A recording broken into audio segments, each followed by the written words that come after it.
Пане Олександре.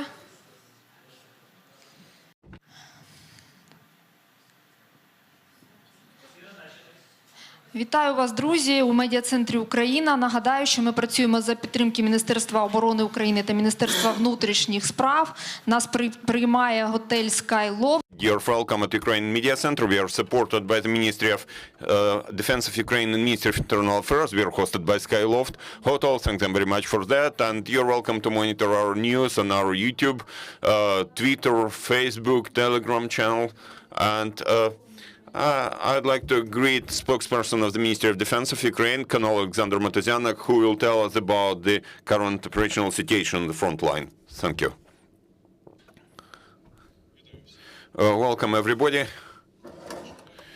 I'd like to offer for your attention information about Russian invasion as of noon today, March 30, 2022.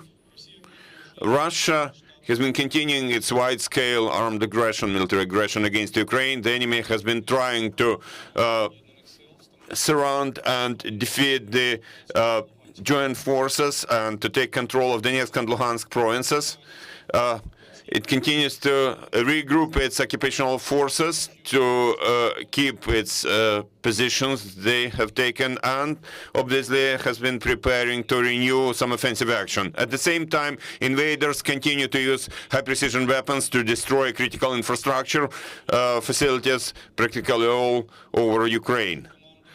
Also, the commanders of Russian armed forces to send new forces to the territory of Ukraine and continue repressions against the local population and continue trying to create temporary occupational administrations in temporarily occupied territories. Because of limited reserves they have to renew their offensive action, the enemy has been moving their troops to areas of higher importance to them. They try to surround Ukrainian forces in eastern Ukraine and to expand control the territories of Luhansk, Donetsk Oblast controlled by them to the administrative boundaries of those provinces.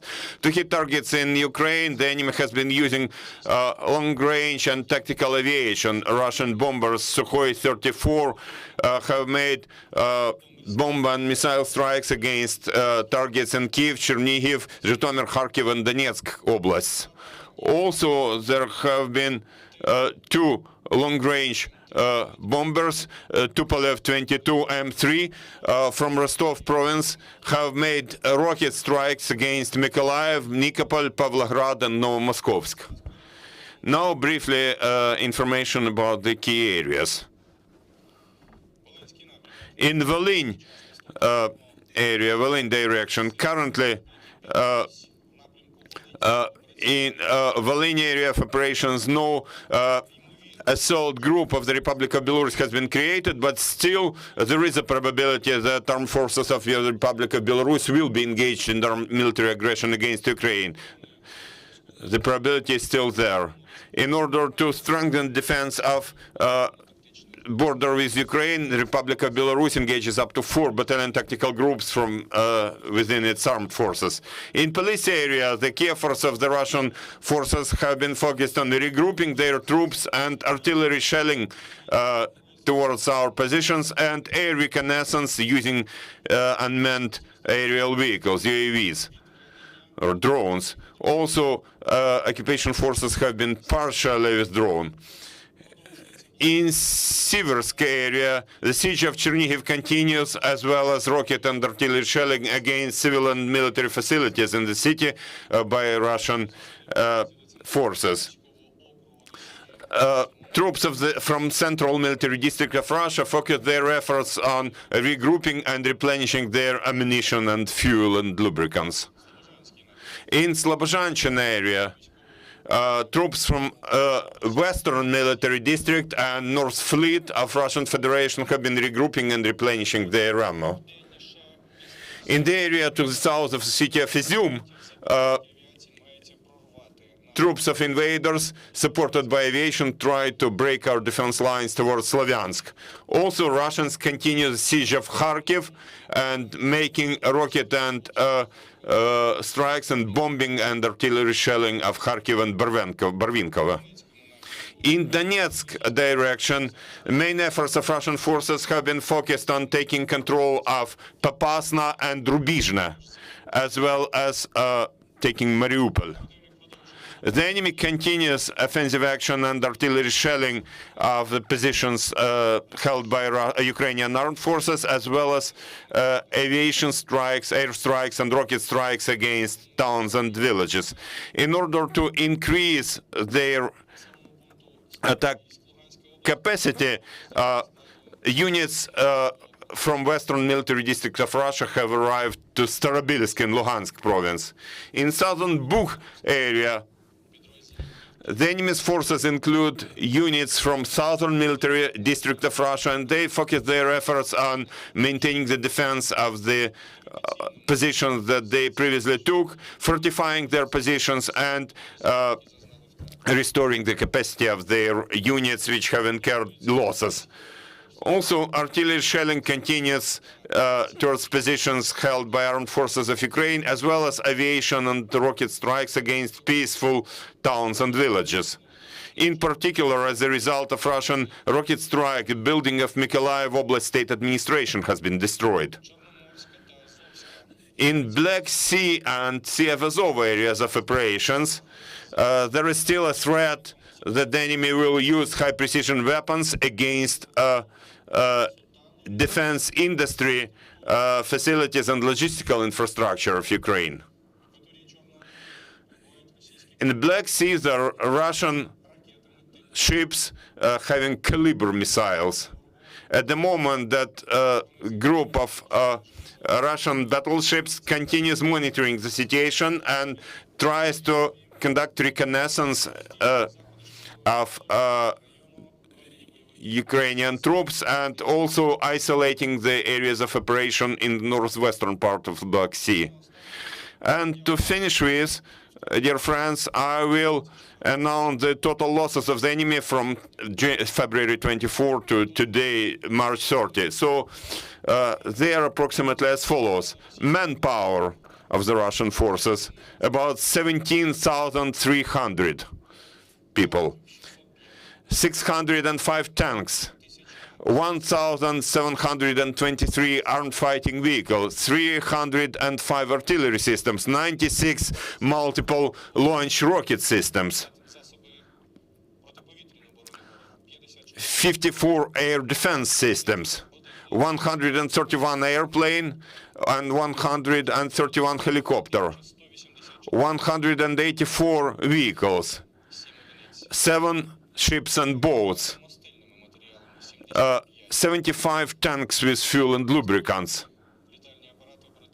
and tactical level UAVs, 81 UAVs, 4 launch vehicles of tactical level, and 21 other special vehicles. That's all information. Thank you for attention. We will win together. Glory to Ukraine. Glory to heroes. Thank you for your information, Oleksandr. Dear journalists, you can ask your questions. You're welcome. Any questions? Thank you. Sean Walker from The Guardian. Could you tell me if you have seen any major changes in the way the Russians are behaving?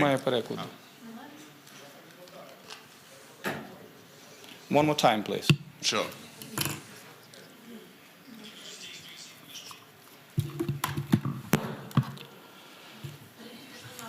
Please repeat. Sure.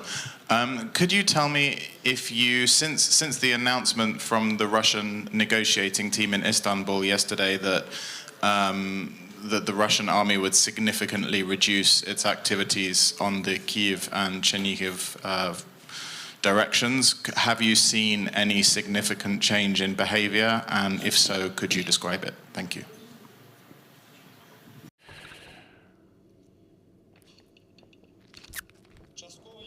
Partially, I can confirm this information. Partially, indeed, the General Staff of Ukrainian Armed Forces has been noticing some partial movement of certain units of the enemy from Kyiv and Chernihiv areas.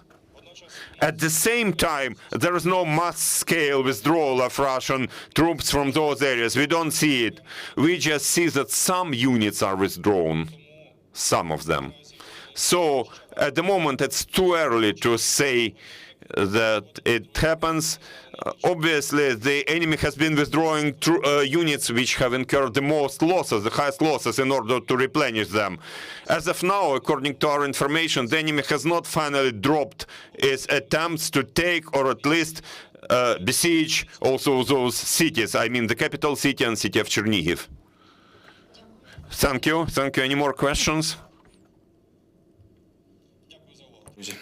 Thank you for attention, dear friends. Oh, there is a question. Some question? Oh, I see.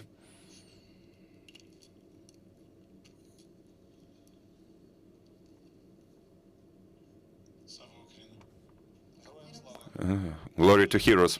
A while ago, we noticed in Belarus there was a build-up around Brest of some 100 and plus transport helicopters that transport troops and equipment for an aerial assault into Ukraine. Have these transport helicopters been monitored as to where they are now, and if they are indeed going to be used for a aerial assault from Belarus to Ukraine?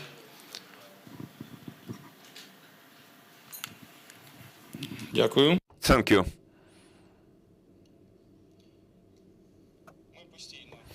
We constantly monitor the situation.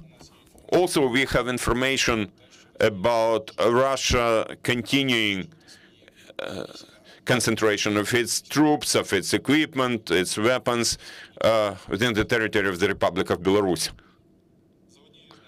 According to one of our versions, Russia may continue moving its units from there to Ukraine. Currently, as you know, unfortunately, the territory of the Republic of Belarus is being used by the Russian army as a base for assault against Ukraine.